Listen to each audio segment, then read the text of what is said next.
तो दोस्तों, कैसे हैं आप सब। आशा करता हूँ बहुत अच्छे होंगे।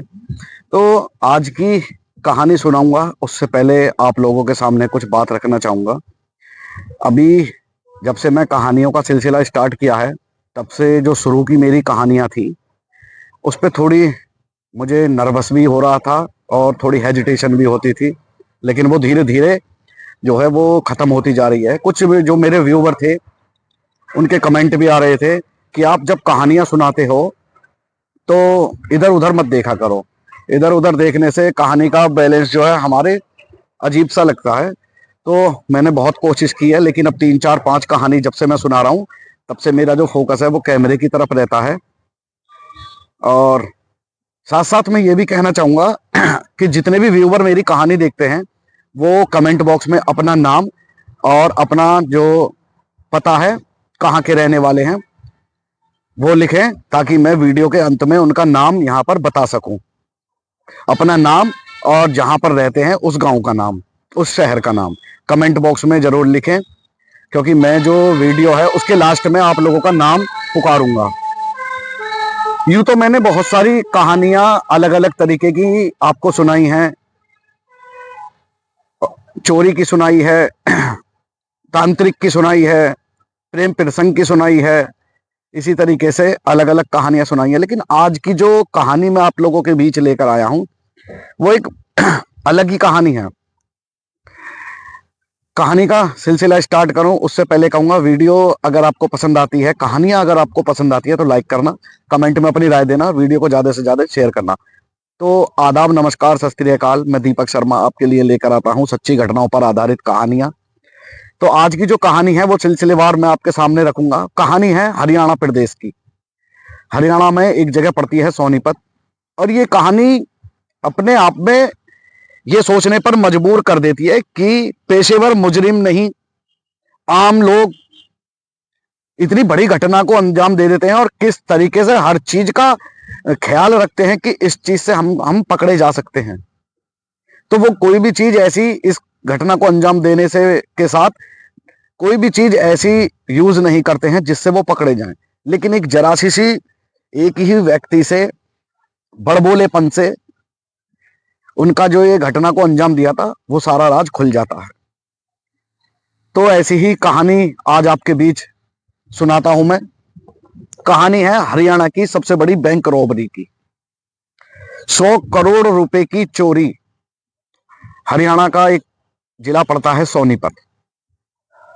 सोनीपत में ही एक बैंक है, जाना माना बैंक है, दुनिया में फेमस है, पंजाब नेशनल बैंक। तो इसी की चोरी की कहानी है।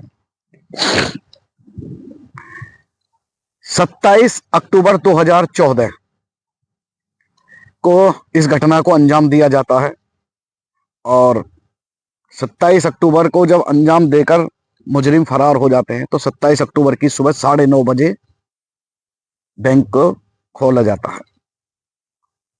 अब सभी कर्मचारी, जितने भी एम्प्लॉय थे बैंक के, वो सब अपनी अपनी सीट पर होते हैं, अपने काम करने के लिए तैयार हो जाते हैं।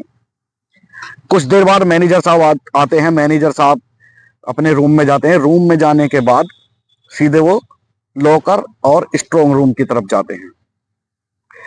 जैसे ही लॉकर और स्टोर रूम का जो है ताला खोला जाता है, वो एकदम दंग रह जाते हैं।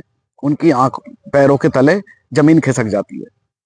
वो देखते हैं कि जो स्टोर रूम है जिसमें पैसा वैसा रखा जाता है, और लॉकर रूम वो होता है जो जिसमें लोग बाग अपना लॉकर लेकर के अपने गहने, जरूरी कागजात, पैसे, ये सब चीज रखते हैं।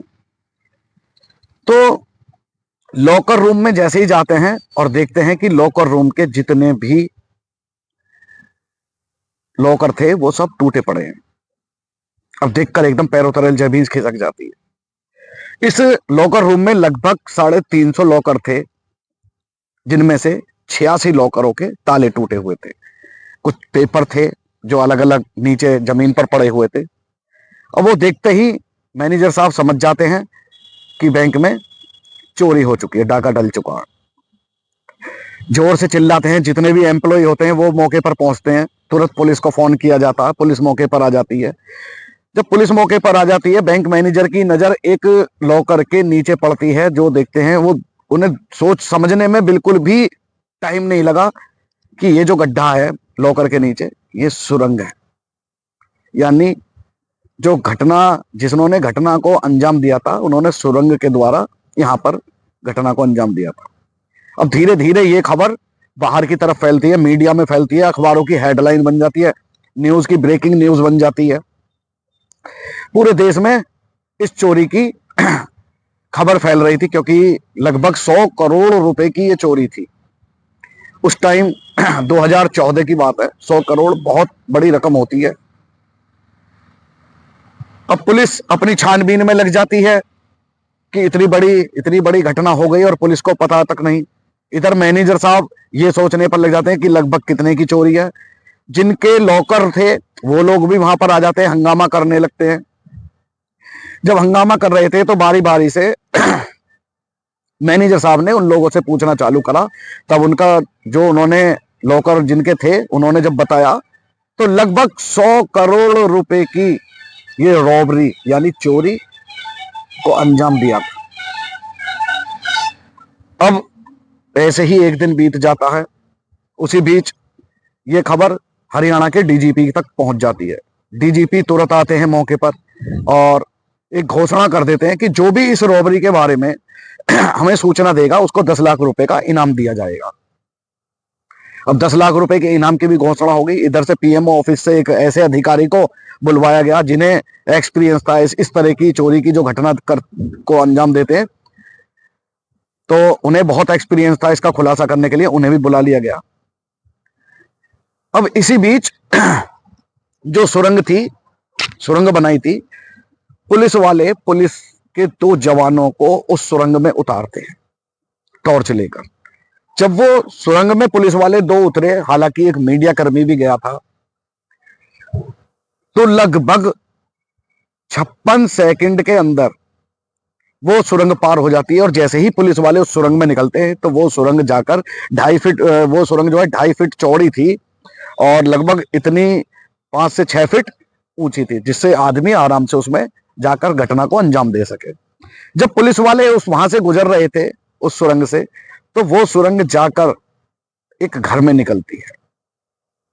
जब पुलिस वाले आकर वापस सुरंग के रास्ते से बताते हैं कि ये ऐसे ऐसे एक घर है, उसमें जाके सुरंग निकल रही है, तो उस घर की छानबीन करने लगते हैं पुलिस वाले। वहां अड़ोसी पड़ोसियों से पूछा जाता कि ये जो घर है ये किसका है, तो पड़ोसी बताते हैं कि ये तो लगभग 5-6 साल से बंद पड़ा हुआ है घर, और इसमें ना कोई आता है ना कोई जाता है। तो पुलिस वाले सोचने लगे कि ऐसा हो सकता है कि किसी की नजर हो घर पे कि इसमें कोई आता नहीं है जाता नहीं है, तो घटना को इसी घर से अंजाम दे दिया।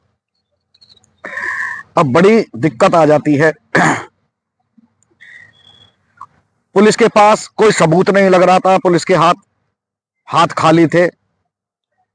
तभी पुलिस के पास अचानक से एक फोन आता है अनजान व्यक्ति का, और वो कहता है कि ये जो पंजाब नेशनल बैंक में चोरी हुई है, इस घटना को अंजाम देने वाले 2 व्यक्ति आपके थाने से 5 किलोमीटर दूर एक गांव में रहते हैं। उसने उनका नाम भी बताया, हुलिया भी बताया, और ये खबर पक्की है। अब पुलिस को तो जरा सा एक मोटिव चाहिए था, एक क्लू चाहिए था, जरा सा कोई भी बता दे तो पुलिस फौरन एक्शन ले रही थी। पुलिस ने इस बात को गंभीरता से लिया और पुलिस सीधे उस गांव में पहुंच जाती है। जैसा हुलिया बताया था, जो नाम बताया था, वो दोनों वहां पर मिल जाते हैं। मिलने के बाद पुलिस उन्हें पकड़कर थाने लाती है। पुलिस उनसे पूछताछ करती है, वो इधर उधर की बातें करते हैं। फिर जो पुलिस का, जैसा कि मैं पहले भी वीडियो में बता चुका हूं, पुलिस का जो तरीका होता है, पुलिस वो तरीका अपनाती है, तो वो ज्यादा देर पुलिस के सामने टिक नहीं पाते हैं और सारा राज वहां पर खोल देते हैं।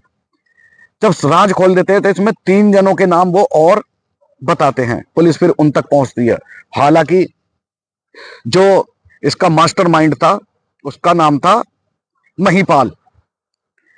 महिपाल को जब ये पता लगता है कि ऐसे ऐसे पुलिस को ये सब घटना के बारे में पता लग गया, तो महिपाल जहर खाकर खुदकुशी कर लेता है। अब इस पर भी एक ट्विस्ट पैदा हो जाता। मीडिया में और अलग अलग लोग ये सवाल उठाने लगे कि क्या महिपाल ने जो जहर खाया, क्या इसके पीछे किसी का हाथ है, क्या बैंक का एम्प्लॉय है, कौन है, पूछा जाता है। चारों की अच्छे से पिटाई होती है। तो चारों जो कहानी बताते हैं वो कहानी मैं आपके सामने रखूंगा। ये जो मदन पाल था, मदन पाल प्रॉपर्टी डीलिंग का काम कर रहा था, और ये जो सुरंग बनाई थी ये मदन पाल के घर से ही बनी थी। ये मदन पाल का ही घर था। प्रॉपर्टी में काफी नुकसान हो जाता है, काफी कर्जा हो जाता है। तो इसका एक साला था सतीश। ये सतीश से कहता है कि हम पर कर्जा हो गया है और कर्जे वाले जो है ज्यादा हम पर प्रेशर बना रहे हैं, तो क्या मेरे घर के पास एक बैंक है, पंजाब नेशनल बैंक, और उसे लूटने का सतीश को आइडिया बताता है, जिसपे सतीश भी राजी हो जाता है। सतीश पास के ही 5 किलोमीटर दूर गांव में 3 व्यक्ति रहते थे, उन्हें भी इसमें शामिल करता है, जिनमें 2 व्यक्ति एक कंप्यूटर लैब में काम करता था और एक बढ़ाई था और एक बेरोजगार था। उन्हें भी शामिल करते हैं कि इतनी मोटी डकैती होगी तो इसमें मदन कहते हैं कि बराबर बराबर, सतीश कहता है कि बराबर बराबर का हिस्सा हो जाएगा। तो इस पर मदन पाल जो था, महिपाल, सॉरी महिपाल नाम था उसका, महिपाल जो है, महिपाल कहता है कि क्योंकि ये आइडिया महिपाल का है और उसके घर से ही सुरंग खोदकर इस चोरी को अंजाम दिया जाएगा, तो 50% महिपाल का होगा और बाकी जो 50% पैसा होगा वो सब में बांट दिया जाएगा। इस बात पर सब राजी हो जाते हैं। सुरंग खोदने का काम यहाँ पर चालू कर दिया जाता है। सुरंग खोदी जाती है। ये हर रोज सुरंग खोदने का काम होता है। सितंबर से लगभग 1.5 महीने तक ये सुरंग खोदी जाती है। हर दिन ये 2 से 2.5 फीट 3 फीट सुरंग खोदते थे, क्योंकि उसकी वजह थी कि इतनी सारी मिट्टी अगर इकट्ठी हो जाएगी, ज्यादा खोदेंगे तो इसको हम कहाँ डालेंगे। तो सुरंग खोदने का काम जो दिया गया था, वो जो बढ़ाई था, बढ़ाई का काम करता था, उसको दिया गया था। महिपाल जो है वो बाहर पहरा देता था, यानी सबके अलग अलग काम यहाँ पर बांट दिए गए थे। अब 1.5 महीने में सुरंग जाकर खुद जाती है, जब इन्हें यह आभास हो जाता है कि अगली जो 2 से 3 फीट की खुदाई होगी वो सीधे बैंक के लॉकर में जाकर निकलेगी। एक चीज और, जब भी ये सुरंग खोदने का काम या इस घटना को अंजाम देते थे तो ये कोई भी ऐसी चीज का इस्तेमाल नहीं करते थे जैसे मोबाइल फोन हो गया, जिससे कि इन्हें पकड़ा जा सके। अब ये उस दिन का इंतजार करने लगे। इन्हें पता था रेकी बैंक की इन्होंने कर रखी थी कि इस घटना को कब अंजाम दिया जाएगा, तो इन्होंने दिन चुना कि इस घटना को शनिवार की रात को अंजाम देते, क्योंकि शनिवार में 4 बजे बैंक बंद हो जाता है, फिर संडे की छुट्टी है और मंडे में 9:30 बजे ये खुलता है। तो इन्होंने शनिवार की शाम को खुदाई चालू करते हैं और जैसे ही लगभग 7 से 8 बजे का समय होता है, ये बैंक के लॉकर के अंदर पहुंच जाते हैं। एक एक करके सारे हथियार ये जो लॉकर तोड़ने के थे वो लेकर गए थे। लॉकर तोड़ा जाता है, उसमें से जितना भी लगभग जो एक अनुमान आइडिया है 8.5-9 किलो सोना लेकर वहां से फरार हो जाते हैं और अलग अलग हिस्सा करके ये वहां से चारों के चारों अलग अलग हो जाते हैं। अब ये राज खुला कैसे? ये जो बढ़ई और जो बेरोजगार था, ये वहीं पर आसपास में एक पार्टी में बैठा हुआ था और ड्रिंक कर रहे थे किसी होटल पर। वहां पर और भी आदमी थे, तो अखबार वो पढ़ रहे थे, तो उसमें यही खबर छा रही थी। तो आपस में लोग बाग जिक्र कर रहे थे कि बताओ इतनी बड़ी डकैती हो गई है बैंक में और अभी तक चोर मुजरिम पकड़े नहीं गए हैं, कितने शातिर चोर हैं। तो इसमें से एक जो था बढ़ई, वो बड़ी डींग मारता है कि देखो इतनी बड़ी रोबरी हो गई है और किसी को कानो कान भी खबर नहीं और हमको पुलिस पकड़ नहीं पाएगी। ये काम को घटना हमने, मतलब अपनी डींग मारी उसने, अपनी बड़ाई करी कि हम ये जो अंजाम दिया है ये हमने दिया है इस घटना को अंजाम। अब वहां पर जो एक व्यक्ति लड़का बैठा हुआ था, वो वही लड़का था जिसने पुलिस को फोन किया था कि उस गांव में है। इस तरीके से ये चारों के चारों पकड़े जाते हैं। महिपाल जो था वो आत्महत्या कर लेता है।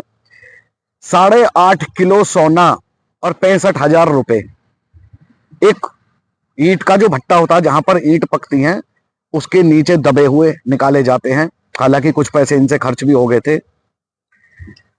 और जो बैंक का स्ट्रॉन्ग रूम होता है जिसमें पैसा वैसा रखा था, तो उसे तोड़ने की कोशिश उसे भी की गई थी, लेकिन ये उसमें नाकाम रहे क्योंकि वो थोड़ी मजबूत थी। सीसीटीवी कैमरे वहां पर खराब थे, वरना शिनाख्त तो पहले ही हो जाती उनकी। तो ये थी हरियाणा की सबसे बड़ी बैंक रॉबरी की कहानी, 100 करोड़ रुपए की कहानी। तो जो मैंने आज आपके बीच रखी है, उम्मीद करता हूं आपको कहानी पसंद आई होगी।